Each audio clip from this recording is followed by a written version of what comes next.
Boa tarde. A Faculdade de Teologia da Universidade Católica Portuguesa tem várias propostas de estudo em plataforma digital. É uma oferta formativa que vamos analisar com Adélio Fernando Abreu, que está connosco por via digital. É diretor adjunto da Faculdade de Teologia no Polo do Porto e coordenador dos novos cursos à distância. Muito boa tarde. Obrigado por se juntar ao nosso programa e começava precisamente por lhe perguntar qual é, então, esta oferta formativa da Faculdade de Teologia nesta modalidade à distância?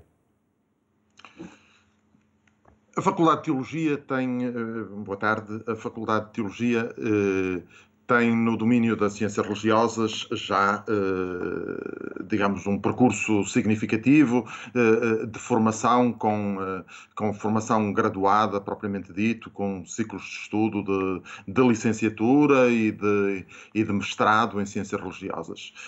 Nos últimos anos, nós fomos percebendo que as circunstâncias da vida exigiam da faculdade algum reajuste nestes mesmos cursos, precisamente porque nós tínhamos estes cursos em lecionação nos diferentes locais onde a faculdade se encontra, em Lisboa, no Porto e em Braga, mas a procura para uma presença física nesse espaço vinha diminuindo, enquanto havia interesse por parte de pessoas que eventualmente estavam mais distantes, mas tinham dificuldade de se deslocarem com a regularidade que a frequência de um curso exigia. E por isso fomos refletindo um pouco sobre isso e fomos, de facto, pensando que seria necessário aproveitar também as oportunidades que os meios digitais nos oferecem para permitir que estes cursos pudessem chegar àqueles que verdadeiramente carecem deles e tinham interesse por eles. Foi nesse sentido, então, que desde há algum tempo atrás pensámos nesta proposta, concretamente da licenciatura em Ciências Religiosas na modalidade de ensino à distância e também do mestrado em Ciências Religiosas, que profissionaliza professores de Educação Moral e Religiosa Católica, também na modalidade de ensino à distância. É uma oferta formativa e, como estava a referir, muito dirigida para aqueles que se preparam para ser professores de Educação Moral e Religiosa Católica nas escolas. Isto facilita também muito aqueles que se encontram geograficamente mais distantes dos principais centros, no caso dos polos do Porto e de Lisboa, mas também os que se encontram nas ilhas, nos arquipélagos dos Açores e da Madeira, não é? Sim, eu diria que o objetivo destes cursos não é chegar apenas àqueles que procuram formação no âmbito da lecionação do ensino de Educação Moral e Religiosa Católica nas escolas. É também, de facto, para esses, muitos os têm procurado.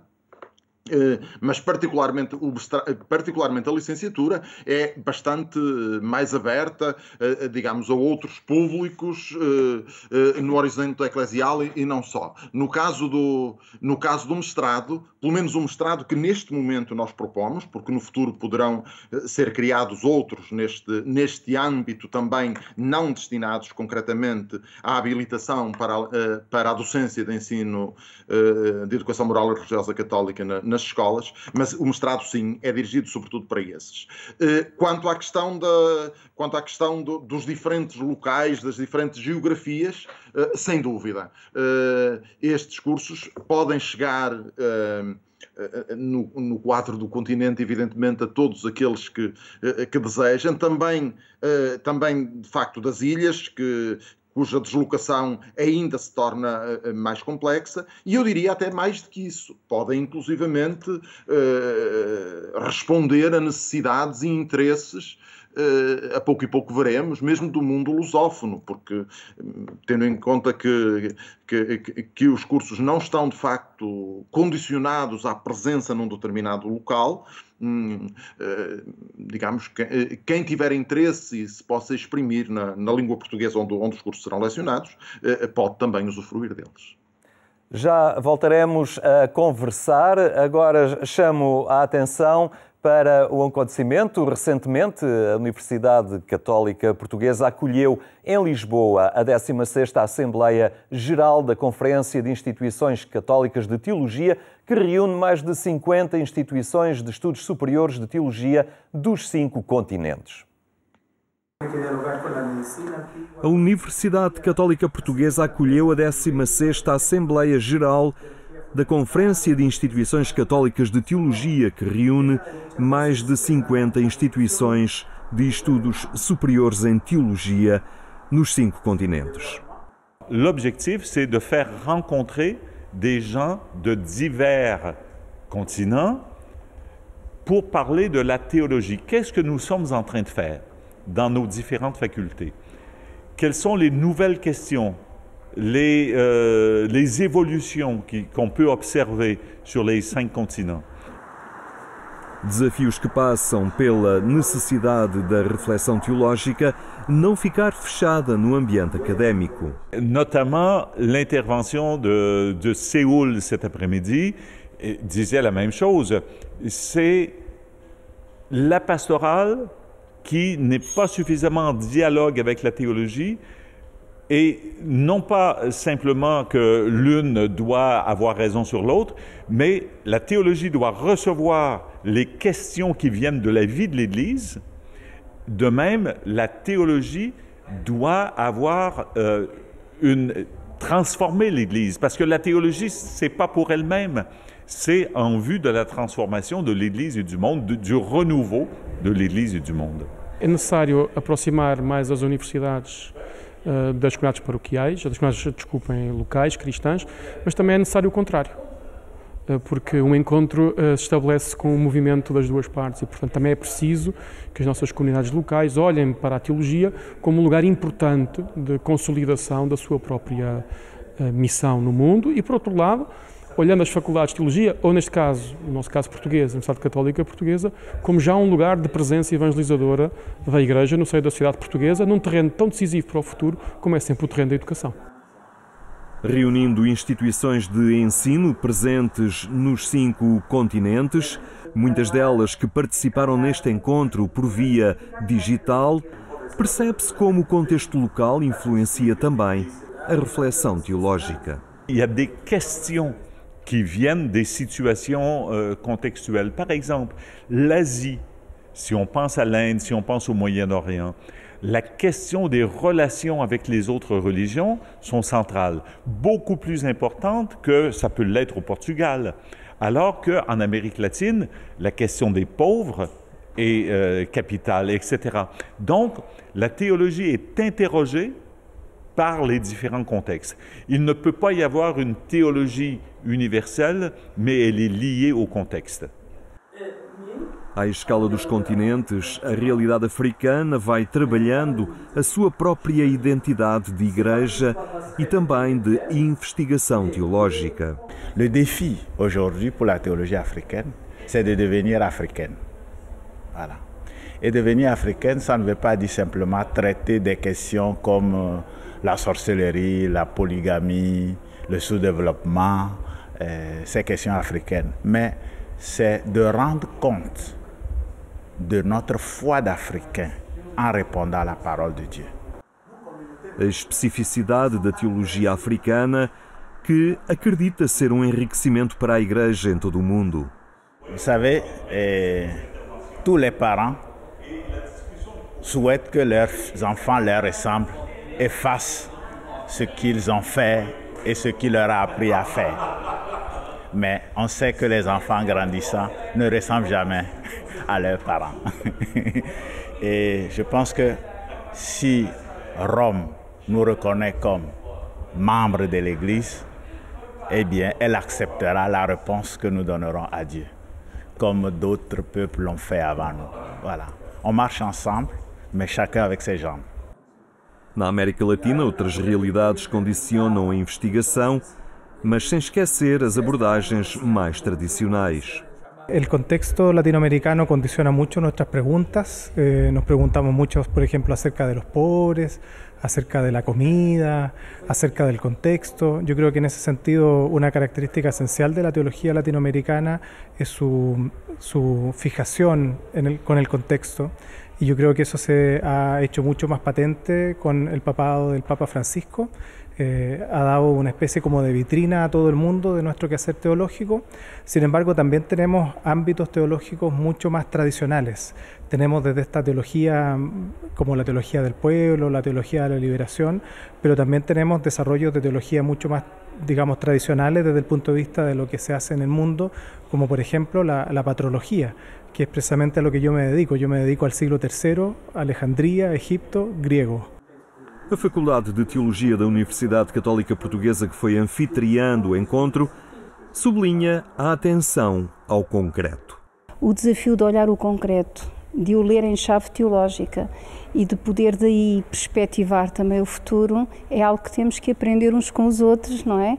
E a interdisciplinaridade inerente também a isso, porque o encontro não reúne apenas teólogos, mas estudiosos da teologia a partir também de várias perspectivas, como a história, a patrologia, etc. Portanto, isso é de um enorme enriquecimento e aprofundamento. Esta Assembleia refletiu também sobre a Constituição Apostólica Veritatis Gaudium, do Papa Francisco, sobre as universidades e faculdades eclesiásticas. Voltamos à nossa conversa. Perguntava-lhe de alguma forma, e assistimos a isso nesta reportagem, a necessidade da teologia estar muito relacionada com o contexto. É uma preocupação hoje também da Faculdade de Teologia da Universidade Católica, esta leitura contínua da realidade que circunda os homens e as mulheres do nosso tempo? Essa tem que ser uma urgência, de facto, de quem pensa a teologia. Necessariamente.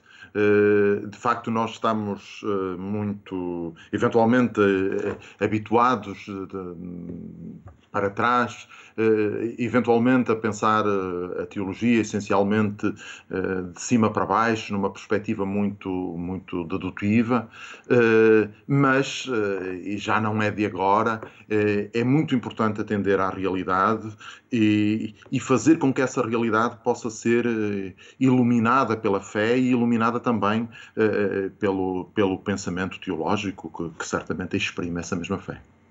Falava-se também desta necessidade de diálogo entre a pastoral e a teologia.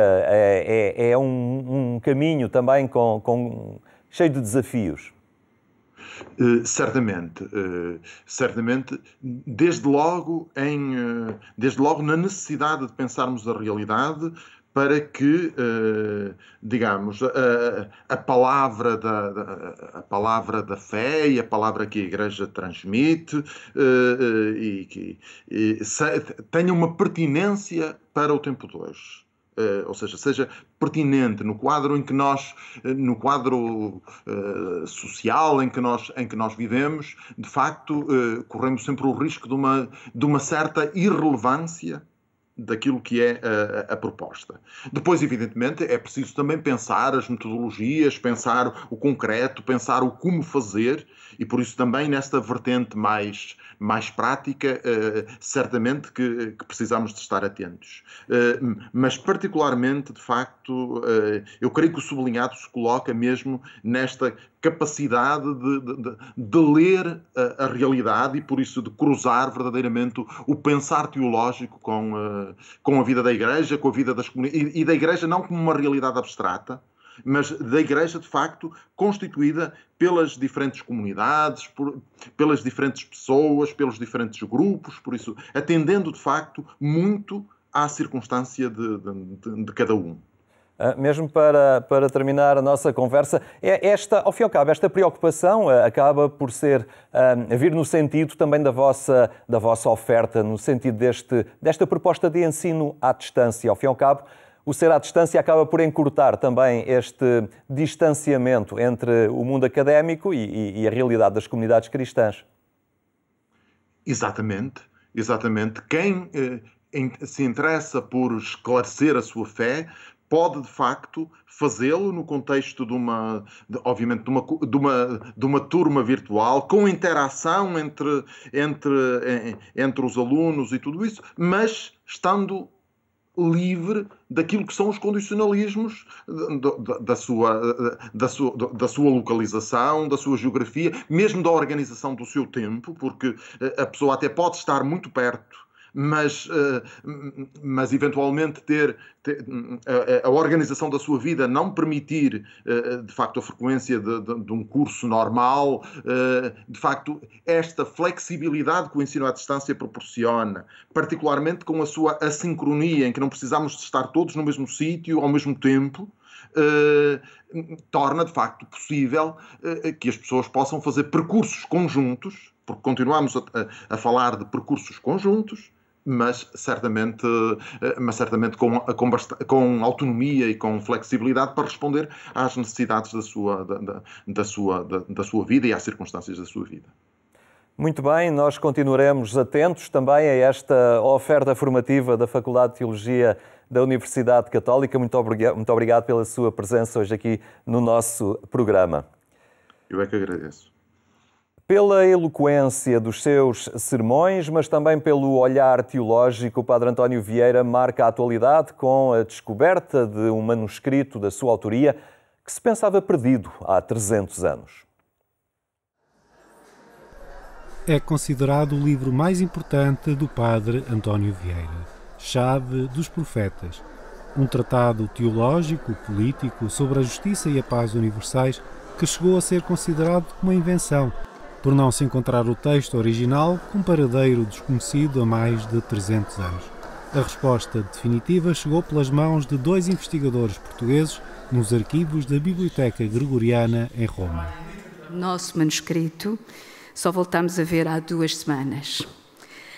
Um manuscrito restaurado, maior do que o que conhecíamos e desmontado, porque agora não cabe na encadernação original. Hoje, após centenas de horas a fazer trabalho de transcrição e dos resultados recebidos pelos diversos laboratórios e especialistas que analisaram o manuscrito, as dúvidas já não existem. É o original da Clavis. Acabou o mito de que o original não existe. Ele está aqui e o trabalho ainda só agora começou para se desvendarem os segredos da Clavis profetaram. De facto, há qualquer coisa que a gente naquele momento sente que é qualquer coisa de novo, que é uma coisa que não acontece muitas vezes e que tenho certeza que é o que é que isto vem trazer de novo. É que uma coisa é um original, outras coisas são cópias. E este original, que está escrito em latim, e é preciso saber latim para poder identificar e para poder trabalhar com ele e para descobrir as pequenas notas que estão ao lado, há notas que não temos a certeza, há palavras que não temos a certeza foram integradas no texto das cópias. Para confirmar a veracidade do volume de manuscritos, foram feitos testes e cruzadas diversas informações divulgadas na sua apresentação. O documento foi revelado numa sessão especial na Faculdade de Letras da Universidade de Lisboa, em ligação direta com a Universidade Pontifícia Gregoriana em Roma. Estou certo de que apresentar em 2022 este manuscrito de António Vieira é motivo de satisfação para todos nós, pelo valor do manuscrito em si mesmo e porque o seu autor, Vieira, é uma figura luso-brasileira por excelência, uma figura capaz de continuar a juntar as 2 margens do Atlântico. A obra de uma vida longa, crescida, fermentada e maturada na fé e em tantas e distantes terras, em circunstâncias sociais, políticas e religiosas em profunda mutação, como foi o século XVII, vê de novo a luz do dia. E prova que não é uma invenção de alguns jesuítas, mas obra de um membro maior da companhia fundada por Inácio de Loyola, aquele que, nas palavras de Fernando Pessoa, é o imperador da língua portuguesa, o nosso Padre António Vieira.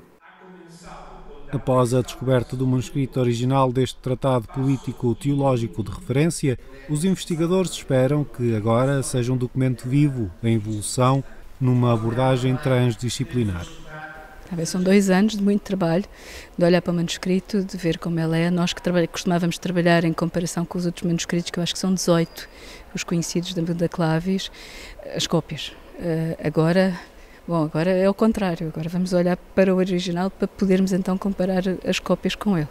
Portanto, agora está a abrir uma janela completamente diferente. O Padre António Vieira era daquelas personagens que as pessoas deveriam conhecer mais, deviam ler os seus textos, deviam perceber aquilo que lá está escrito e lê-los na íntegra. Relativamente a aquilo que nós temos agora, é um trabalho grande pela frente. Vamos aprender muito sobre as questões teológicas que estão por detrás desta construção de Quinto Império, que é totalmente diferente daquilo que nós tínhamos na História do Futuro, que não tem comparação possível. E agora vamos ver, não está censurado. Está a ver? Temos de facto o texto. Deixa lá ver quais são as caixinhas de surpresa que saem lá de dentro, porque é uma caixa de Pandora, como eu disse há pouco. Dou os parabéns a todos os envolvidos nesta tão importante descoberta que hoje é tornada pública. Ao longo dos últimos anos, podemos testemunhar o entusiasmo que foi posto na investigação que leva a esta apresentação. Houve muito respeito em relação a todo o processo, motivado pela consciência de que se estava perante uma descoberta imensamente importante do ponto de vista académico, histórico e cultural. Nascido a 6 de fevereiro de 1608, em Lisboa, António Vieira partiu com a família para o Brasil aos 6 anos de idade. Como religioso jesuíta, foi missionário e diplomata, ficando conhecido pelas denúncias da desumanidade com que os colonos tratavam indígenas e escravos.